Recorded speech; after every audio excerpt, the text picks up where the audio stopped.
अब वक्त आ गया है जब मुस्लिम औरतें सिर्फ पर्दे के पीछे नहीं बल्कि बदलाव की अगुवाई में सबसे आगे हैं। जहां मौलाना और कुछ कट्टरपंथी संगठन इस बिल को धर्म के खिलाफ बता रहे हैं, वहीं मुस्लिम औरतों ने पहली बार खुलकर अपनी आवाज बुलंद की है। हमें यह समझाना बंद करो कि क्या हमारे लिए सही है और क्या नहीं। अब हम खुद तय करेंगी अपना हक। यह सिर्फ वक्फ बिल की बात नहीं है, ये उस आवाज की वापसी है जिसे सदियों से दबाया गया। चुप बैठी रहने वाली बीबियां अब सवाल पूछ रही हैं और जवाब मांग रही हैं। कट्टरपंथ चाहे किसी भी मजहब का हो, जब महिलाएं खड़ी होती हैं तो बदलाव मुमकिन होता है। तो बिना देर किए शुरू करते हैं। ये अवसर है, और जो लोग कहते हैं कि हम मुस्लिम मतलब महिलाओं से सामना नहीं कर पाते, वक्फ में हम महिलाओं को दूर रखना चाहते हैं, तो उनके लिए क्या कहेंगे? देखिए, सबसे पहले तो मैं बहुत बहुत शुक्रिया अदा करूंगी मोदी जी का कि उन्होंने महिलाओं को इतना आगे बढ़ाया और 3 तलाक जैसे मामले को, जो हम उसको बहुत ज्यादा बर्दाश्त कर रहे थे, कितने घर बर्बाद हो रहे थे, आज हम उस जगह पे हैं कि सामने वाला ये अल्फाज कहने से पहले 100 बार सोचता है क्या वो कानून है कि वो पकड़ा जा सकता है, वरना तो हम बहुत मामूली लेते थे। और रही वक्फ बोर्ड में आने की बात, तो वो जहाँ पर भी हमें लाना चाह रहे हैं, ये हमारे लिए बहुत गर्व की बात है, उसके लिए बहुत शुक्रिया। मैडम, क्या नाम है आपका?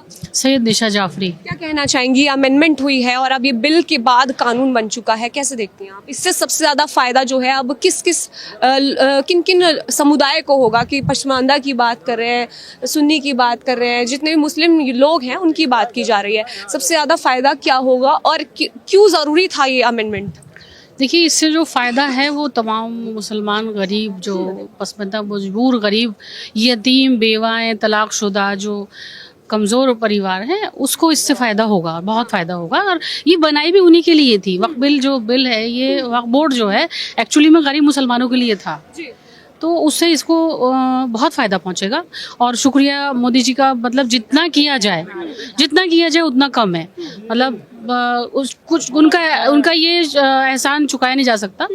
और हम लोग सब बहुत खुश हैं क्योंकि ये गरीब लोगों को, गरीब लड़कियों को, महिलाओं को, और वैसे भी बीजेपी सरकार में जो जीने का लड़कियों को मौका और जो हौसला मिला है, जो आज इतनी हिम्मत से हम लोग यहाँ खड़े हैं, एक यही सरकार ऐसी है कि जो इस हिम्मत से हम लोग यहाँ पर खड़े हुए हैं। इनकी वजह से इन्होंने हमें जीने की राह सिखाई है, हम लोगों को हिम्मत दी है कि हाँ, हम भी जिंदा है। वरना तो गरीब तो कुचले थे ही, महिलाएं सबसे ज़्यादा भी कुचली थी, हर हाल में थी। महिलाओं को कहीं ना कहीं उन्होंने ऊपर उठाने का काम। हाँ, महिलाओं को बहुत माशाल्लाह। देखिए, एजुकेशन में 18 साल एज थी शादी की, तो एजुकेशन में 21 साल कर दी, ताकि लड़कियां जो हैं वो अच्छा कम से कम आगे पढ़ सकें, 21 साल तक तो कम से कम पढ़ सकें, फ्यूचर प्लान कर सकें। एजुकेशन को लाए हैं ये जो सरकार है, इसने मुस्लिम्स को, खास करके महिलाओं को एजुकेटेड बनाने की कोशिश की गई है, हिम्मत दी है कहीं ना बहुत ज्यादा।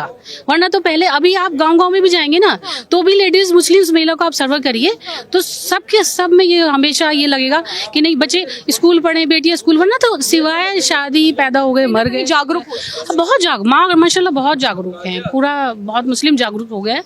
और मोदी जी का जितना शुक्रिया अदा किया जाए हम सब मुस्लिम्स की वजह से, उतना ही कम है।